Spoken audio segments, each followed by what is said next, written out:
From Diamond Pharmacy Services, this is PodcastRx. On this episode, Optics clinical pharmacists Chris Bender and Nancy Chia stop by to give a sneak preview of their upcoming presentations at the NCCHC Spring Conference on Correctional Healthcare.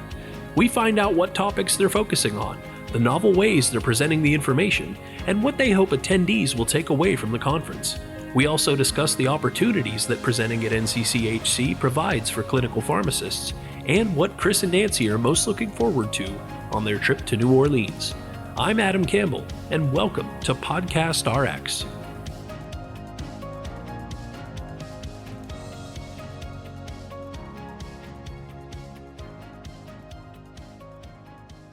Well, I want to welcome back Chris Bender, Nancy Chia to PodcastRx. It's so good to see you both again, especially in person. How's your Monday going?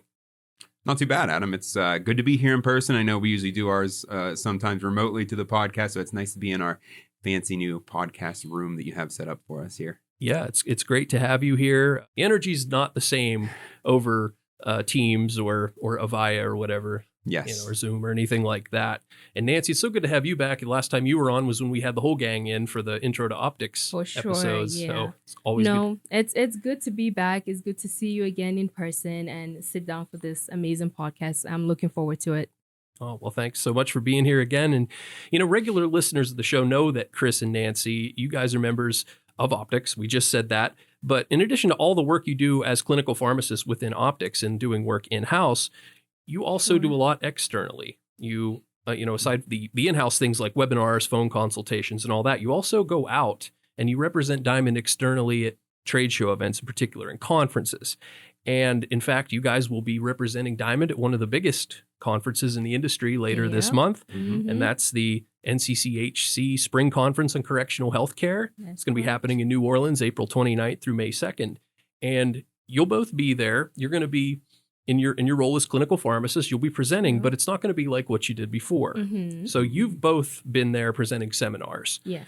And I understand, though, that neither of you will be doing the traditional seminars this time around. Correct. So what will you be doing at NCCHC? What are you looking forward to? Tell me all about it. Sure. Yeah. So actually, me specifically at NCCHC, I'm going to be doing a roundtable discussion, which, as you said, is going to be different than my typical seminar presentation. And specifically, my presentation is going to be on dietary supplements and whether or not they're worth, whether or not you're getting what you pay for. And basically, the idea behind that is, with the use of dietary supplements being so widespread and so widely utilized, across the country, I wanted to really take a moment and do a deep dive on, I believe I did 30 of the most commonly used dietary supplements, be it vitamins, herbs, what have you, just to see what the most common uses are for them and whether or not there was data to support using them.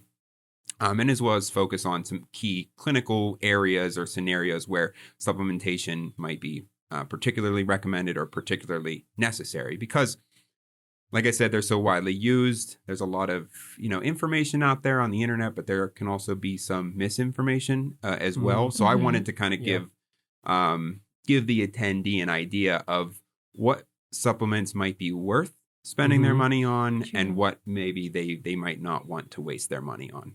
Right.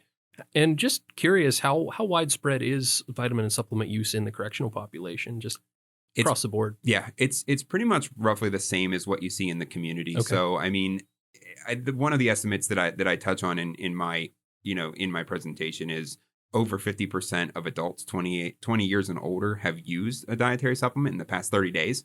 So, I mean, that's like a lot of people using dietary supplements. And I think the number in terms of cost is like $30 billion annually. Wow. So, in our day-to-day, working with the correctional customers, our correctional clients particularly, this is an area where we, Nancy, you can attest to this just as well as I do. We see them, and I don't want to put this in a negative way, but we do see them sometimes throwing money at supplements in which cases they may not always be necessary. Sure. Yeah. So this is why I had the impetus to do this, was I wanted to know for myself first, but also for others, when is it worth your money and when could you potentially be saving your money? So that applies to both that applies to both just general attendees as well as, correctional providers. Right. And And like many topics that are on seminar schedules for, obviously this is a corrections conference, this is very applicable. So do you think your roundtable session is going to be pretty busy? I hope so. I do think that it certainly can be busy, but I also certainly hope that it will be, because this can apply to, it applied to me personally as just a person, but also applies to me as somebody in the healthcare field. Sure. So I hope that even if attendees come to my session, even if they're not a provider per se, I hope that they can at least use that in their personal life for themselves or maybe for their friends or their family. That's why I kind of like the topic, because it could really apply to a lot of different people. Sure. And with like the vitamins and supplements, they're not regulated the same as the prescription drugs, of course. Exactly. So you brought up misinformation. There's a lot of areas rife for misinformation within that. So I'm sure you're going to address a lot of that too. Exactly. There's a lot of financial incentive for some folks online to sell things that may not necessarily have proven benefits. Yes. So again, that's kind of why I wanted to help the attendee kind of cut through the noise a little bit. And then kind of give them whether it be an official guideline or societal recommendation, or even just my own general recommendation in terms of whether or not it's worth your, bang for your buck kind of material. And I think to add a couple of things to what Chris just mentioned, the misinformation out there is definitely a big thing. I remember when my mom got diagnosed with breast cancer, she got information about using turmeric instead. So she was going to go see a doctor, but her friend sent her this video, and it had very compelling evidence. They were telling her, no, you don't have to waste your money with, Western medication. You can take over-the-counter turmeric and you're going to be fine. You can also use, what were they telling her? Baking soda as well. Okay. And it was so scary. So I'm like, this is definitely something that not just healthcare professionals, but any other person can definitely benefit from. Yeah. And obviously with, you only have an hour, and I only had so much bandwidth to spend on working with this thing. But there's literally hundreds of dietary supplements that could be promoted for hundreds or thousands of indications. So I couldn't focus on everything and look at the data for every combination. So one of the take-home things that I'm going to try to leave, attendees with is, you may have questions that are not on this seminar. Here are some tools to help you do your own research at home. And I think that, at least me from like a practitioner perspective, even in my own life, even if you don't give me the answer directly, I find it just as important and helpful if you give me the tools to answer my own question in the future. So I hope that is what I ultimately impart on some of the attendees as well.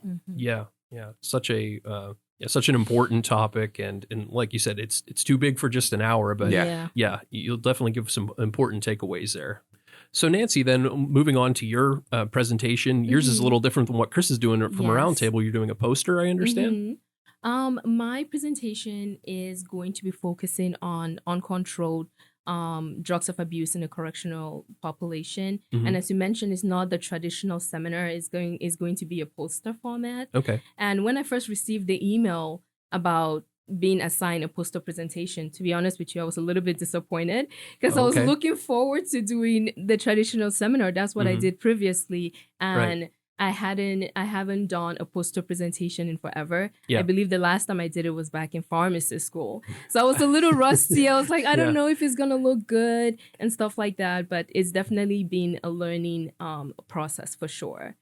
So Nancy, why did you decide to highlight drugs of abuse in the correctional population for your poster, particularly the non-controlled substances? Sure. So I haven't been in a correctional setting for too long. And prior to working in corrections, if you had asked me about drugs of abuse, my mind would have immediately gone to like conventional drugs that we see all the time, like hydrocodone, morphine, fentanyl, and so much more.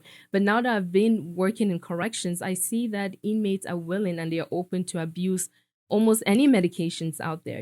They're making use of what they have and stuff like that. So it's just interesting to me to see how far they can go and what medications that they're abusing. And given the fact that we are in the midst of an opioid epidemic right now, we're seeing that they're putting more restrictions when it comes to prescribing controlled substances. So even outside of corrections, people are looking for alternatives, especially in corrections too. They have to look for other substitutes, and non-controlled medications have become a big thing. They're using it as a substitute because you can get them reliably, quickly, compared to a traditional controlled substance medication. And they are using this to elicit a lot of different effects, from sedation, hallucination.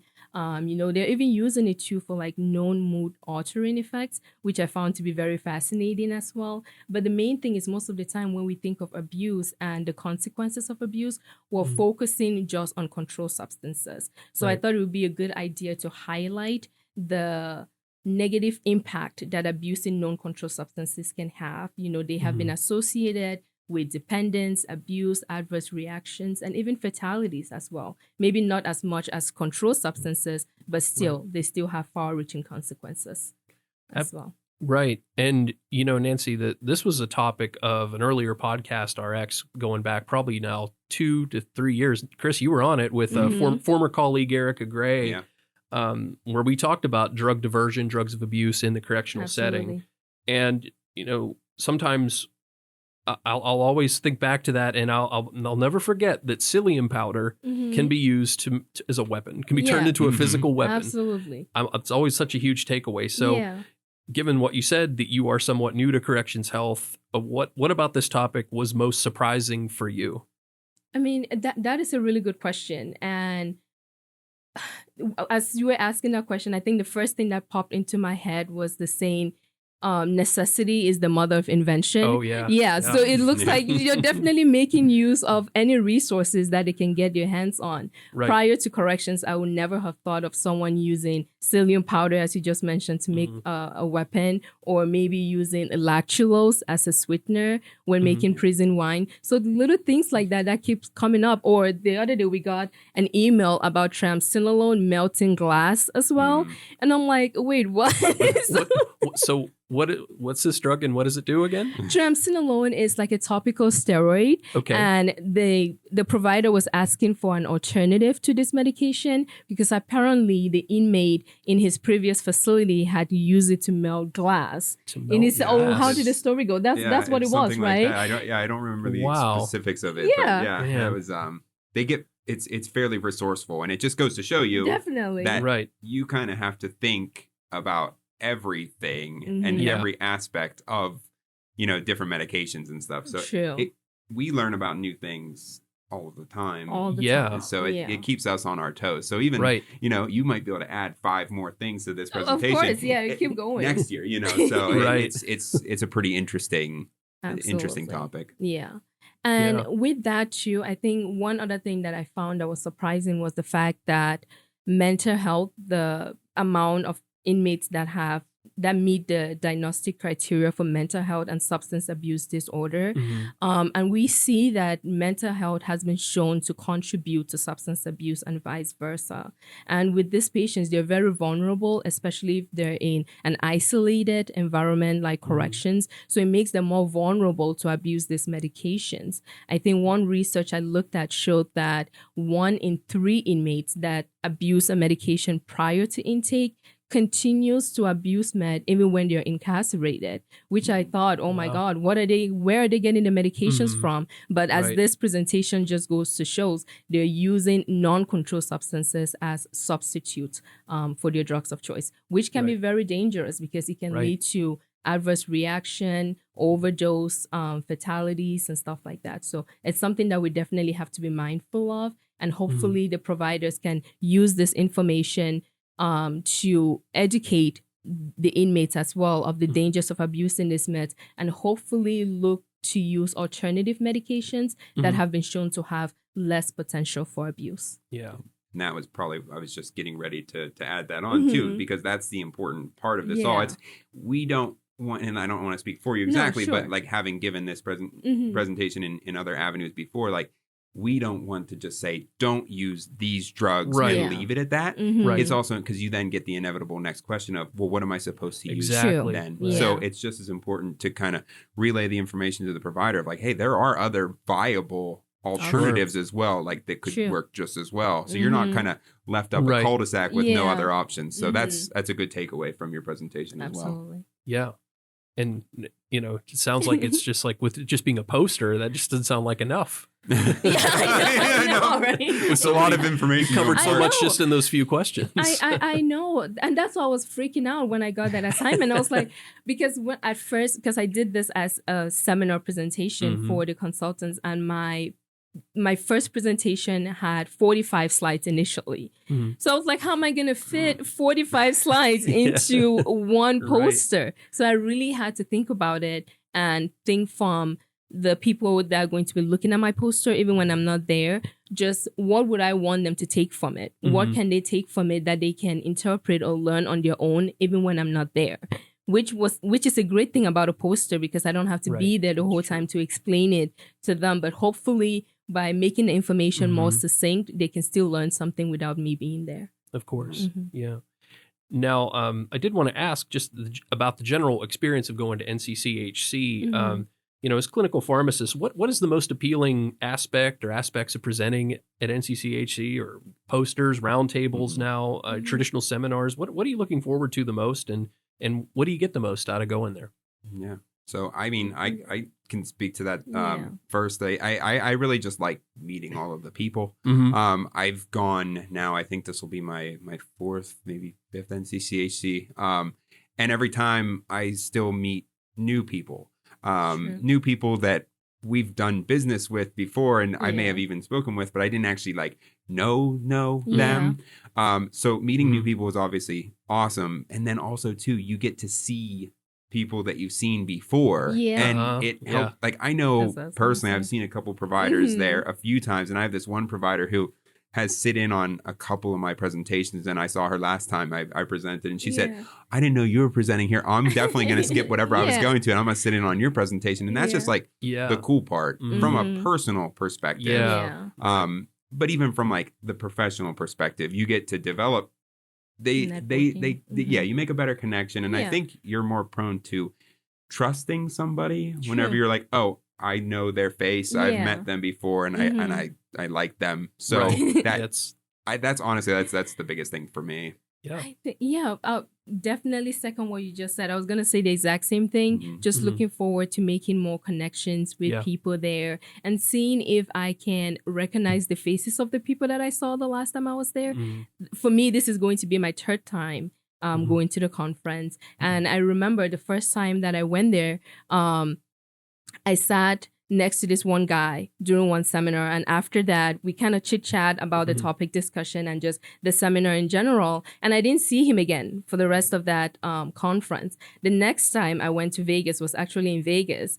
And as soon as I went into the hotel, it was so chaotic. Vegas is very chaotic. And I was like, where do I check in? Where do I get my registration badge and stuff like that? And as I was standing or just scanning the check-in post, I saw him. He was in line, and I ran up to him. I'm like, hi. I tapped him on the shoulder. I'm like, hi, remember me? He's like, yeah, I remember you. That's awesome. Oh, nice. That is great. And he had his registration badge on. So I'm like, I'm lost. Where did you get your stuff? I need to get mine. And he pointed me in the right direction. So I think just seeing new people, seeing familiar people is obviously always a good experience. Right. And given, your work is so often here internally, you're not going out to sites. So this is your chance to meet some of those providers that you've inevitably helped with through something. And hey, from the business perspective too, it never hurts to be at the booth, and of course you see people, and they're obviously, they come up and they're like, oh, Diamond, I know you, or we use you. And you can always, I know when I'm at the booth, with our sales reps and stuff, I'm also like,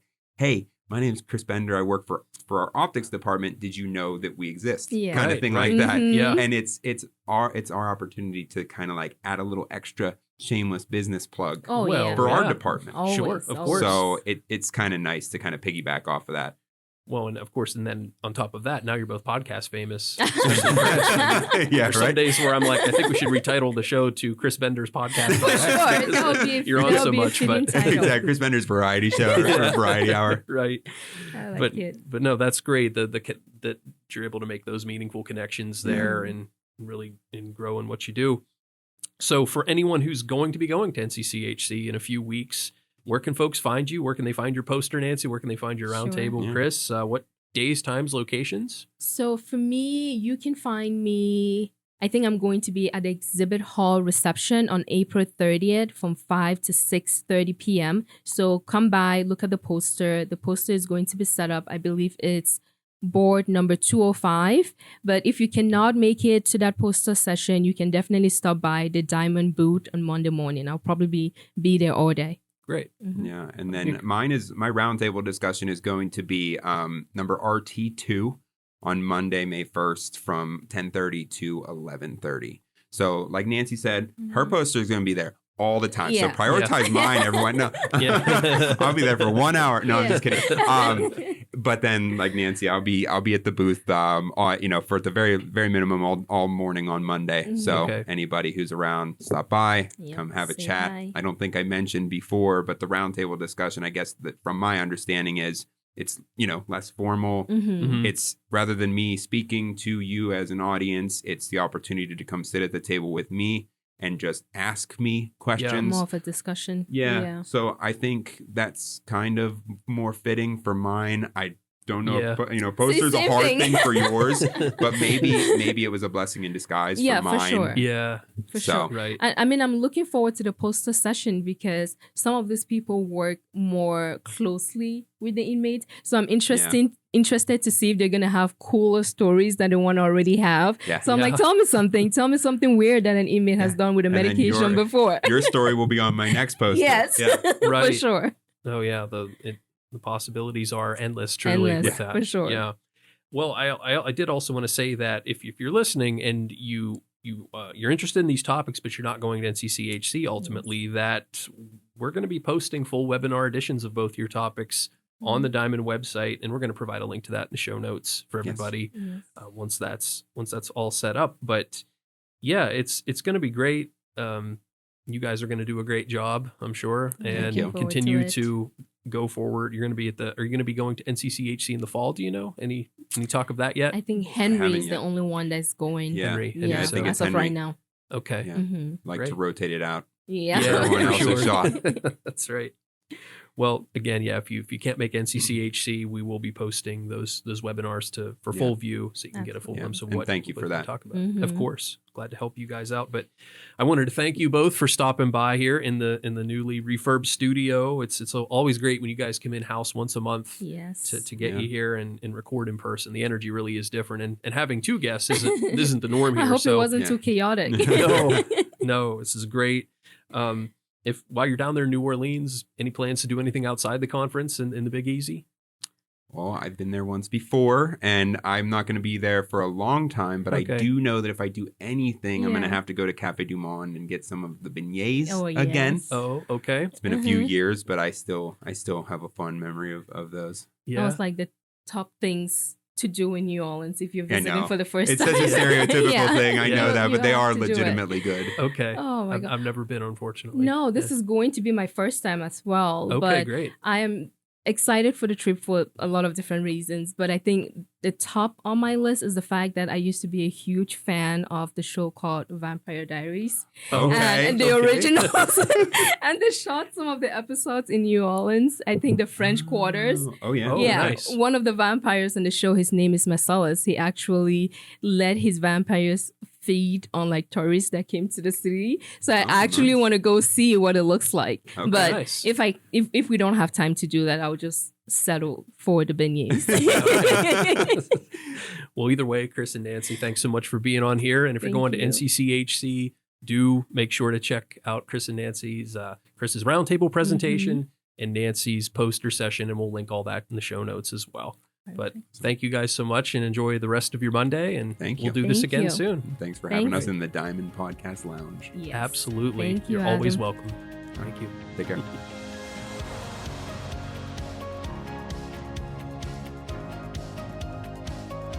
This podcast features conversations with healthcare professionals. Their statements and opinions discussed herein are for informational purposes only.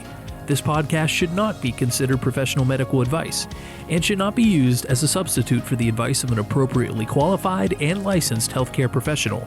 Therefore, listeners must not rely on the statements made herein.